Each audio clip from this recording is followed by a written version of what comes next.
Hi guys, welcome to RC Robotics. My name is Carl and today we're hopefully going to be building our very own Black Hornet UAV. Touching the truth.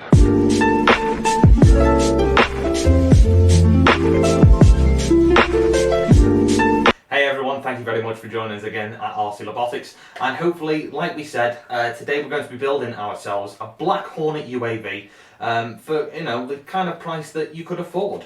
So what I basically got this idea from was one of these little, I guess you could call this a Pico Z. It's not a Pico Z, it's a Pico Z copy, if you like. I found this in a charity shop the other day for £3, and yeah, I think this can be our base model for our Black Hornet UAV, if you like. So I think the first thing we need to do is give it a charge up and test that it actually does work and fly. Nice! That's pretty stable.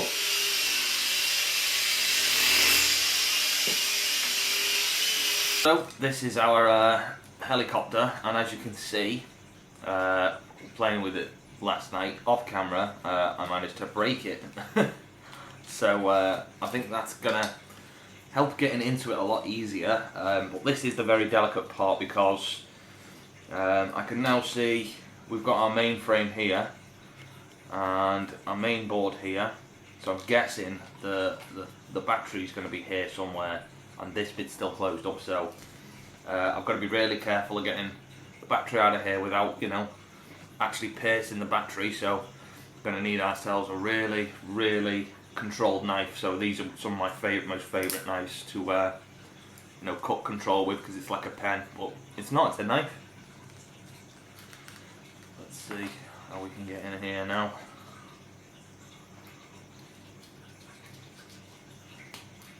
I think it just fell. And there we have our battery. This looks like a obviously a one cell. Oh, it says on it it's a 75 milliamp hour battery, which is not bad for something this big.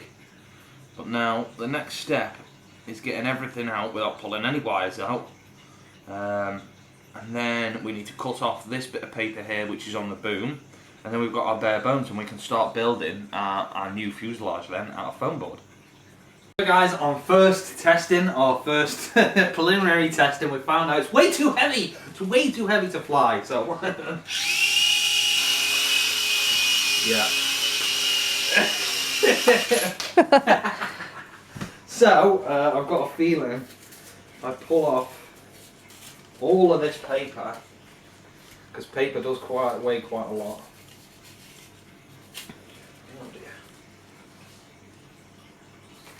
Much lighter. You stuffed a camera in it as well, which probably doesn't know. Yeah, maybe if we take the camera out, it might work. Oh no! There you go. There you go. Yeah. It's all that paper. Woohoo! It's all that paper. You can still paint it now as well. Yeah, paint won't be too heavy. And then maybe the batteries need charging as well. Great success.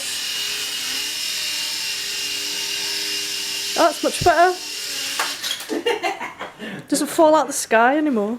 I think maybe we know where the $15,000 comes from. Maybe it comes from brushless motors and lithium-ion batteries.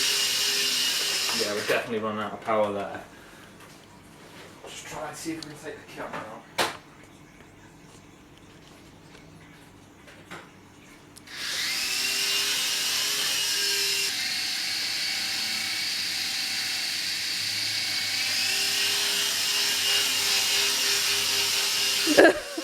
That's not right. That's not natural. We'll slap it. Right, I tell you what I'm going to do. Shut the camera off. Hey, I'm going to shut the camera off. I'm going to charge the batteries up in this because they are rechargeable. I've got a sneaking suspicion that this actually isn't too heavy, because I weighed it. I weighed this and it weighs pretty much the same of what I took off of it. It doesn't make sense, does it? Okay? Okay. What I'm going to do is charge the batteries up in this, and then I'll charge the battery up in this properly, and I've got a sneaking suspicion that either the gyro is not working properly or the tail rotor physically isn't getting enough, amps or voltage. So that's why we're getting this like Hollywood helicopter crash. I'm going to stop talking now and just do what I said. Okay, we're going to try one last time. I have actually charged the battery this time. I thought this light on the charger would stop working because I was plugging it in and charging it, and this light wasn't coming on. What I actually did was put some fresh batteries in here, put it on charge, and hallelujah, the light came on, would you know. So this battery is actually fully charged now, and we'll see if we can actually get a better flight out of it.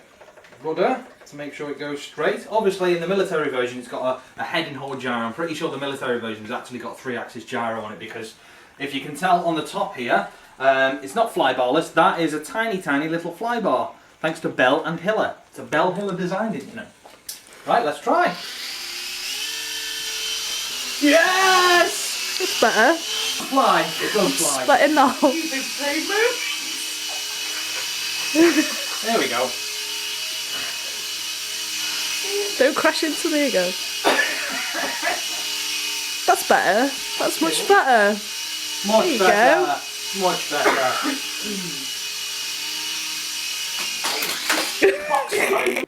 So there you have it, guys. That is the finished product in military grey.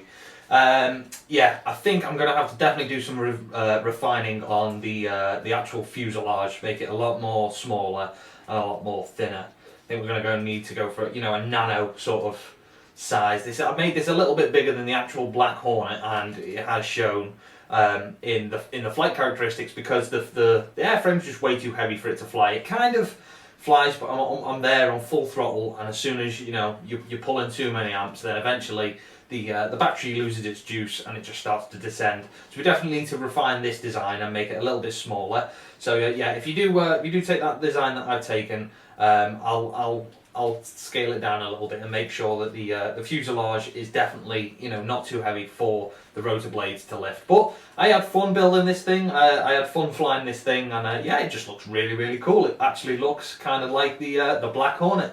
So if there's anyone from the US military or the UK military watching this, I can make what you've bought for $15,000 for a lot cheaper, but it does show in the flight characteristics. So maybe if you want to maybe put my budget up to £45, then I'll probably be able to get this thing to fly for a lot longer. Maybe not 20 minutes, what the actual Black Hornet can do. I am very impressed with that Black Hornet. It looks fantastic, and you know, it looks like a lot of you know, technology has gone into that thing to make sure that our soldiers stay safe, and you know, they can creep round a corner with it and check and see who's around that corner without putting themselves in harm's danger. Which is, you know, if eventually one day it's maybe you could do the same thing with this. But you know, like I said, I had fun building it. I hope you had fun watching it. So thank you very much, guys. I will see you very soon. Bye bye. Touching the truth.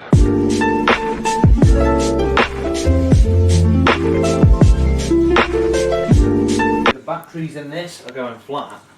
Sorry. Are you filming the cat? I just Well, I'm trying to do I it just on went YouTube. to film for a sec.